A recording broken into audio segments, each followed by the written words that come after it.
എന്താ? ഒരു കുഞ്ഞു പർച്ചേസ്. ഞാൻ ഇപ്പൊ വരാം. Just 5 minutes. അതൊക്കെ പിന്നെ പോരെ. ഞാൻ ഇപ്പൊ വരാനേ.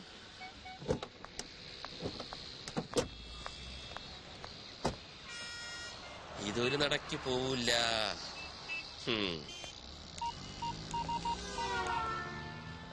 വർമാജി, ഞാൻ ഇത്തിരി ലേറ്റ് ആവും. വെൽക്കം ഗ്രൂപ്പിന്റെ മീറ്റിംഗ് വർമാജി അറ്റൻഡ് ചെയ്താൽ മതി. അവള് കൊണ്ട് കൂടെ ലേക്ക് സൈഡ് റിസോർട്ടിൽ ഒരു സ്യൂട്ട് റൂം ബുക്ക് ചെയ്തിട്ടുണ്ട്. Okay okay, thank you very much. ഒന്നും ഫൈനലൈസ് ചെയ്തിട്ടില്ല. അയ്യോ, ഇവിടെ പറഞ്ഞ വർമാജി, ഞാൻ പിന്നെ വിളിക്കാം.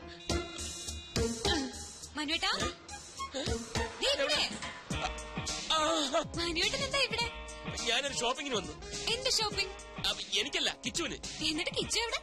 കിച്ചു അകത്തോട്ട് പോയി. ഞാൻ അങ്ങോട്ട് പോകാനായിട്ട് പോകാൻ. എന്നാ ഞങ്ങൾ നടത്തി കുറച്ച് ഷോപ്പിംഗ്. മനുവേട്ടൻ ഒരു അടിപൊളി ഷർട്ട് വാങ്ങിയിട്ടുണ്ട്, കാണിക്കാം. അതൊക്കെ വിശദമായിട്ട് വീട്ടിൽ ചെന്നിട്ട് കാണാം. പൊയ്ക്കോ, ഭയങ്കര വെയില്. ഇന്നെങ്കിലും ഒന്ന് നേരത്തെ വരില്ല മനുവേട്ടാ? ഇന്ന് നേരത്തെ വരും. മനു, മനു വന്നേ.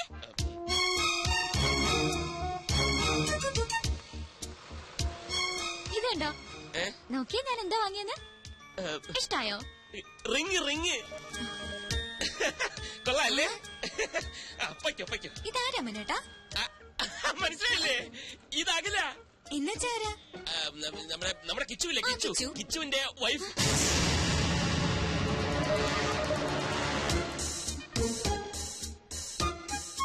കിച്ചു എപ്പോഴാ കല്യാണം കഴിച്ചത്? ഇതേ ചോദ്യം ഞാനും ചോദിച്ചു. കള്ളൻ ആരോടും പറഞ്ഞില്ല. ഇന്നാ ഞാനും അറിയുന്നത്. കിച്ചു അവിടെ ഷോപ്പിംഗ് കഴിഞ്ഞില്ലേ? ഒരാളെ ഇങ്ങോട്ട് പരിചയപ്പെടുത്തുമ്പോ തിരിച്ചും പരിചയപ്പെടുത്തണ്ടേ? ഈ മനുവേട്ടൻ. ഇത് രഞ്ജു, ഇത് അഖില. അല്ല, ഇത് മതി, ഞാൻ പറഞ്ഞോളാം.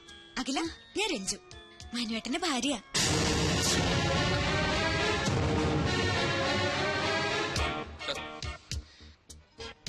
ഇനിയിപ്പൊ പൊയ്ക്കൂടെ? പ്രോമിസ് ചെയ്ത പോലെ നേരത്തെ വരണേ. ഓക്കെ, ബൈ അഖില.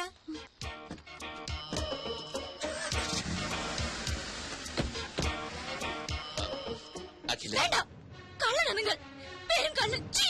അഖില, ഞാൻ പറയുന്നൊന്ന് കേൾക്കൂ.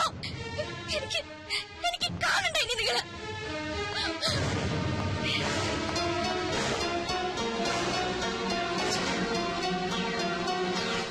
സാർ പ്ലീസ്, എന്നെ നിർബന്ധിക്കരുത്. സാറിന് വേണ്ടി എന്തിനു ഞാൻ കൂടെ നിന്നിട്ടുണ്ട്. പക്ഷെ ഇതെനിക്ക് വയ്യ. എന്തിനാണ് അഖില എന്റെ ഭാര്യയാണെന്ന് പറഞ്ഞത്? കിച്ചു, എന്റെ അവസ്ഥ നീ എന്താ മനസ്സിലാക്കാത്തത്? പെട്ടെന്ന് അങ്ങനെ ഒരു കണ്ടുമുട്ടലുണ്ടായപ്പം പിന്നെ ഞാൻ എന്താ പറയേണ്ടിയിരുന്നത്? അവൾ എന്റെ കാമുകിയാണെന്നോ? എന്റെ എല്ലാ കാര്യങ്ങളും അറിയാവുന്നവനായതുകൊണ്ടാ നിന്റെ പേര് ചേർത്ത് ഞാൻ പറഞ്ഞു പോയത്. പക്ഷെ സാർ, സത്യം എന്നാലും പുറത്തു വരില്ലേ? രഞ്ജു ചേച്ചി എന്നെ പറ്റി എന്ത് വിചാരിക്കും? അഖിലേക്ക് എന്ത് തോന്നിക്കാണും എന്നെ കുറിച്ച്? അഖിലെ, ഞാൻ പറഞ്ഞ് മനസ്സിലായിക്കൊള്ളാം. അതിനാ ഒരു തവണ കൂടി അവളെ എന്റെ മുന്നിലെത്തിക്കാൻ ഞാൻ നിന്നോട് ആവശ്യപ്പെടുന്നത്. ഇല്ല സാർ, എനിക്കതിന് കഴിയില്ല. എന്നെ ഒഴിവാക്കി തരണം പ്ലീസ്. എനിക്ക് മനസ്സിലായി, നിനക്ക് ബുദ്ധിമുട്ടാണല്ലേ. സ്വന്തം അനുജന്റെ സ്ഥാനത്താ നിന്നെ ഞാൻ കണ്ടത്. ഏതാപത്തിനും കൂടെ നിൽക്കുമെന്ന് വിചാരിച്ചു. തെറ്റിപ്പോയി, എനിക്ക് തെറ്റിപ്പോയി. ചെന്ന് പറയാൻ ഞാൻ രഞ്ജുവിനോട് എല്ലാം നുണയായിരുന്നു. അഖില എന്റെ കാമുകയാണെന്ന്. അതോടെ എല്ലാം അവസാനിക്കും. ഈ സ്ഥാപനവും സ്ഥാനമാനങ്ങളും എല്ലാം തകർന്നടിയട്ടെ. ഞാനൊരു തെണ്ടിയെ പോലെ ഈ റോഡിലൂടെ അലയട്ടെ. എന്നാ പിന്നെ എന്തിനാ നിന്റെ സ്വപ്ന സൗധം മാത്രം ബാക്കി? അതും പറയാം.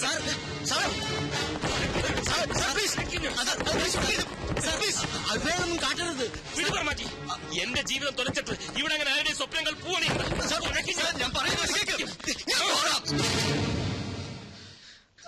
ഞാൻ പോകാം. അഖിലയുമായി സംസാരിക്കാം. അവളെ സാറിന് മുമ്പിൽ കൊണ്ടുവരാം. ഇതാ പണം. ഇനിയും വേണോ? തരാം. വേണ്ട സാർ, ഒന്നും വേണ്ട. സാറിനത് എന്തു പറ്റി? ഇത്രയും ദേഷ്യം ഇതുവരെ ഞാൻ കണ്ടിട്ടില്ല. ഞാൻ ദേഷ്യപ്പെട്ടെന്ന് ആര് പറഞ്ഞു? ചെറിയൊരു ഡ്രാമയല്ലേ. അഖിലയെ വീണ്ടും എന്റെ മുന്നിലെത്തിക്കാൻ കിച്ചുവിന് മാത്രമേ കഴിയൂ. അവൻ അതിൽ നിന്ന് ഒഴിഞ്ഞു മാറാൻ ശ്രമിച്ചപ്പോൾ അവന്റെ സ്വപ്നത്തിൽ തന്നെ കയറി പിടിച്ച ഒരു പെർഫോമൻസ്. എന്താ ബുദ്ധി! സമ്മതിച്ചിരിക്കുന്നു. വർമാജി, ഈ ലോകത്ത് സത്യം പറഞ്ഞാൽ ആരും വിശ്വസിക്കില്ല. ഒരു കള്ളം ഉറക്കെ പറഞ്ഞാൽ അപ്പ വിശ്വസിക്കും. Point is noted sir. വേണ്ട, എനിക്കൊന്നും കേൾക്കണ്ട. ആരും കാണും വേണ്ട. ചതിയനാ, വഞ്ചകനാ. പുറത്തൊരു മുഖവും ഉള്ളിൽ മറ്റൊരു മുഖവുമാണ് അയാൾക്ക്. നീ എന്റെ നല്ല ഫ്രണ്ട് ആണെന്നാ ഞാൻ കരുതിയത്. എല്ലാം അറിയാവുന്ന നിനക്കെങ്കിലും എന്നോട് പറയാമായിരുന്നു. അഖില പ്ലീസ്, എന്റെ അവസ്ഥ തനിക്ക് മനസ്സിലാവില്ല. എന്റെ മനസ്സ് വായിക്കാനും തനിക്ക് കഴിയില്ല. മനുസാർ ഇനി ആ പേര് കേൾക്കണ്ട എനിക്ക്. അഖില, ഞാൻ തന്റെ നല്ല ഫ്രണ്ട് തന്നെ ഇൻ എവറി സെൻസ്. ഞാൻ പറയുന്ന ഒന്ന് കേക്ക്. ഒരു തവണ കൂടി മനുസാറിനെ. അത് പറഞ്ഞില്ലേ? അഖില പ്ലീസ്. I am sorry. ഞാൻ പോകാം. കിച്ചു, രക്തം വരുന്നു. സാരമില്ല. നിക്കൂ. സോറി കിച്ചു, എനിക്കെന്നെ നിയന്ത്രിക്കാനായില്ല. അഖിലയുടെ ഫീലിങ്സ് എനിക്ക് മനസ്സിലാവും. തന്റെ സ്ഥാനത്ത് ഞാനാണെങ്കിലും ഇങ്ങനെയൊക്കെ ചെയ്യൂ. നമ്മളിലൊക്കെ ഓരോ കുറവുകളുണ്ടക്കില്ല. അത് നമ്മളറിയാതെ മറ്റു പലരെയും വേദനിപ്പിച്ചെന്നിരിക്കും. എനിക്ക് വേണ്ടി ഒരു തവണ, ഒരൊറ്റ തവണ താൻ മനസ്സാറിനെ കാണണം പ്ലീസ്. പിന്നെ തന്റെ മനസ്സ് പറയുന്നത് പോലെ താൻ തീരുമാനിച്ചു.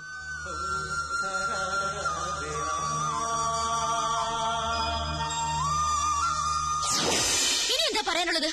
ഒരു നുണ മറയ്ക്കാൻ മറ്റൊരു നുണ, അല്ലാതെന്താ? അഖിലയോട് ഞാൻ ഒരു നുണയും പറഞ്ഞിട്ടില്ല. ഇല്ലായിരിക്കാം, പക്ഷേ പറയേണ്ട ഒരു സത്യം മാത്രം പറഞ്ഞില്ല. നിങ്ങൾ വിവാഹിതനാണെന്ന സത്യം. ഇല്ല, പറഞ്ഞില്ല. എന്തുകൊണ്ട്? അത് സത്യമല്ലാത്തതുകൊണ്ട്. രഞ്ജു എന്റെ അമ്മാവന്റെ മകളാണ്. സ്നേഹിച്ച പുരുഷൻ വിവാഹത്തലേന്ന് കാലുമാറിയപ്പോ മറ്റേതൊരു പെൺകുട്ടിയെയും പോലെ മാനസികമായി അവളും തകർന്നുപോയി. 3 ദിവസം ബോധം നശിച്ച് ആശുപത്രിയിൽ കിടന്ന അവൾ ബോധം വന്നപ്പോൾ ആദ്യം മുന്നിൽ കണ്ടത് എന്നെയാണ്. സത്യത്തിൽ എന്റെ ദുരവസ്ഥ അവിടെ തുടങ്ങിയായിരുന്നു.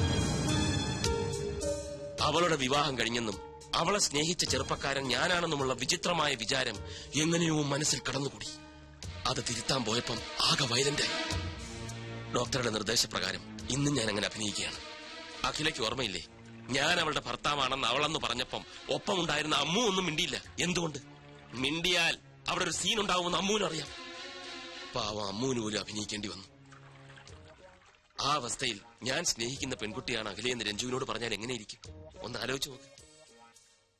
അടുത്ത മാസം ചികിത്സയ്ക്കായി അവൾ ബാംഗ്ലൂർക്ക് പോവുകയാണ്. ഇനി അഖില എന്നോട് പിണങ്ങിയാലും ശരി, എന്നെ വെറുത്താലും ശരി, പഴയ രഞ്ജുവിനെ വീണ്ടെടുക്കാൻ വേണ്ടി എനിക്ക് അഭിനയിച്ചേ പറ്റൂ. സോറി.